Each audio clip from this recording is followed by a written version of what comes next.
There's so much information out there about karma, and if you don't understand how it works in your life, it can cause you to stay in the same repeated life struggles, experiences, and issues over and over again. And we don't want that. What is karma, and how does it affect your life? In this video, I'm going to share 7 things that I've learned and experienced about karma. Welcome back to SuesSpace, and hello to my new and returning subscribers. I am grateful for your support. If you're new to the channel, don't forget to subscribe and hit the notification bell so that you are notified every time I upload. This will help with my mission of reaching as many young people as possible. Your voice matters, so let's grow this space together. A lot of people are afraid of the word karma. They believe that it only happens when you do bad things, but that's not true. There's a good side to karma too, and it's called dharma. There's people on the positive side of karma who are kind and are always helping others. And there's people on the negative side of karma who are always doing bad deeds. But there's also others that are the victim of people's unjust behavior and actions. But either way, everyone has to pay back what they call karmic debt. No one complains when they're on the right side of karma, but they have a lot to say when they're on the left. And I'm going to talk about how you can heal and clear karma later on. Karma is mostly talked about in Hinduism and Buddhism. My understanding and the way I began to see it throughout the years developed from the scripture, "A man reaps what he sows." Huh? What does that mean? My young, inquisitive mind wanted to know. And the conclusion I came to, simply put, was for every action, there's a reaction. It's the law of cause and effect, which basically means whether your actions are good or bad, if you create a cause from your actions, what will follow are the results of those actions. For example, if you plant seeds to grow lemons, and the foundation in the soil is good, your tree will grow lemons, not mangoes. But if you plant bad seeds, your tree won't grow. It won't bear any fruit. Your actions in the present will not only determine how your past karma shows up in your life, but it will also determine what type of fruit you bear, whether your lemons, your apples are juicy and sweet or rotten. We create karma with our body, our mind, and our words, and whether it's positive, negative, or balanced, our actions decides how karma shows up in our lives. So what does positive karma look like? It looks like compassion for others, kind gestures like helping an elder with their groceries or paying it forward. Negative karma shows up when people intend to harm others, when they harm others, when they have malicious, angry thoughts, or there's abuse of any kind. Karma is created out of ignorance, not knowing any better.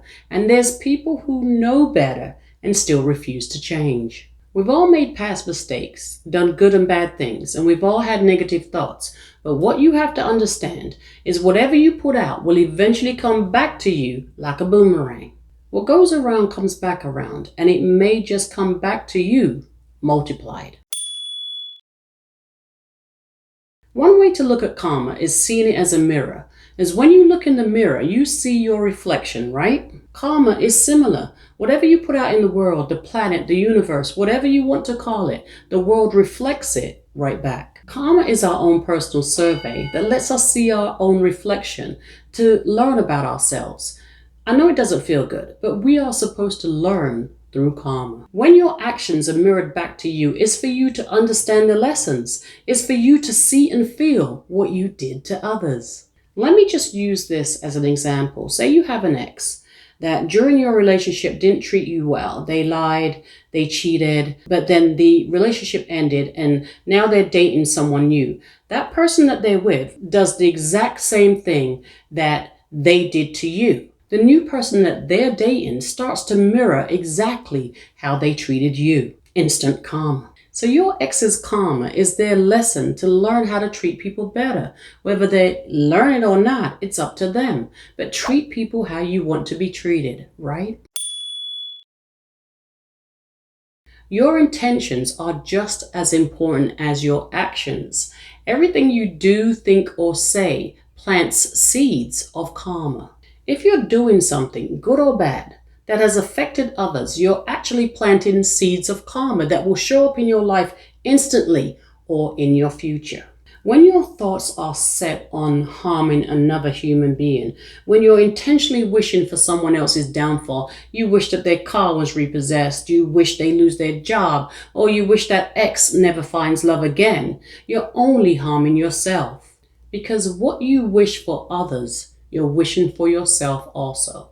Pay attention to the people around you and what they are reflecting in their life, and be careful not to help people out of certain situations, because I've learned that their karma can become your own.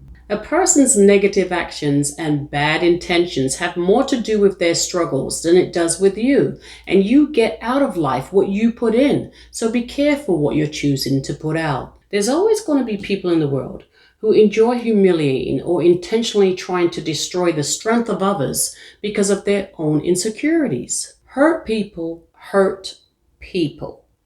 And you have to be really, really hurt, wounded, delusional, to harm, to wish ill intent or want to harm others. You have to be holding on to a lot of unhealed trauma to manipulate or want to project your pain onto others. Like, what happened to you?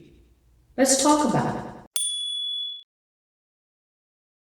It's not easy finding out people that you've trusted or gave love to is doing or saying some really dark, shady things behind your back. But don't take matters into your own hands. Eventually, everyone gets what they deserve, whether good or bad. Think about what you're about to do before you do it, because it takes a lot of self-control not to seek revenge, but it's not your job to teach anyone that has harmed you a lesson. Stop focusing on wanting to see someone suffer. All that planning and scheming to get back at someone for what they did or didn't do to you. All that wishing that they would fail because they broke your heart and walked away. Well, all that planning and scheming and that wishing is eventually going to show up in your own life as pain and misfortune, especially if that person has already paid their karmic debt. Remember what I said about the mirror? Well, every one of those bad intentions, those negative wishes, is going to backfire right back to you. Have you heard the saying, be careful how you entertain strangers because they just might be angels? In other words, be careful how you treat genuine people. Always turn the other cheek. Of course, defend yourself legally if you have to, but when they go low, you elevate higher and let their misery be its own company. Some people don't realize that they're receiving karma because of how they treated others. Let me make this clear. Karma shouldn't be confused with revenge. It has nothing to do with vengeance. It's not punishment. Karma is fear.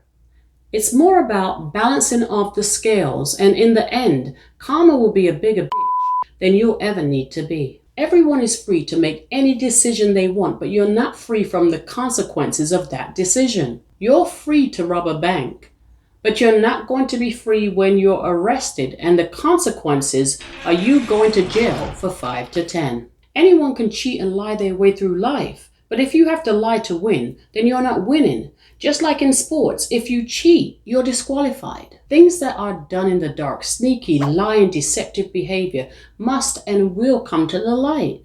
The wheel of life is always turning, and karma can be served when you least expect it.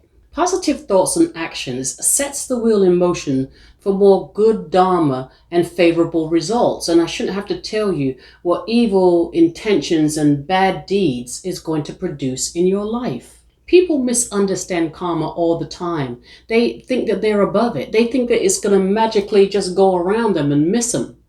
You either believe karma or you don't. I'm here to tell you, you can't spend your life being mean, evil, abusing, treating people badly, stealing, gossiping, backbiting, being jealous, or overall having bad intentions for yourself and others, and think that you're going to have a wonderful life. And I have to say this, it's not always karma when something bad happens in your life. Painful things happen that have nothing to do with karma and have nothing to do with the bad things that you may have done in your past. Karma is not necessary. It's only necessary if you have a lot of character traits and trauma to heal. And if you refuse to change, that's when karma can get messy. When you truly know yourself, you won't seek to stack up karma. You won't want to hurt anyone because your intentions are pure. It may take time, but to heal, you have to face your reflection. You have to go deep and face your wounds and trauma that may have happened in the past. To heal, you have to take responsibility and accountability of your own actions. The more you go inwards and become self-aware is the more that you're going to understand and acknowledge the consequences of your actions. It's going to be the more that you see your truth and your trauma. And you have to see and understand your trauma to heal it. Change your negative self-perception, clean up your face, and heal your wounds because the mirror will show you who you are. Karma is a huge topic because it's not just about you. It can trickle down to your children and your children's children, depending on the seriousness of the karma. It's time to heal and change your negative self-perception. Give yourself and others grace and forgive yourself for how you may have treated others in the past.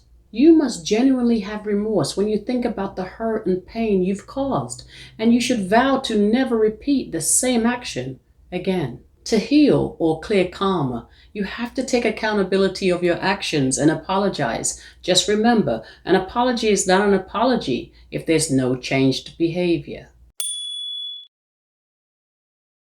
God, the universe, or whoever is your higher power, is more interested in the condition of your heart than your achievements. So always choose to act from a place of love, compassion, and kindness. Mature people live selfless lives. They're always willing to give and help others. They don't seek to destroy them.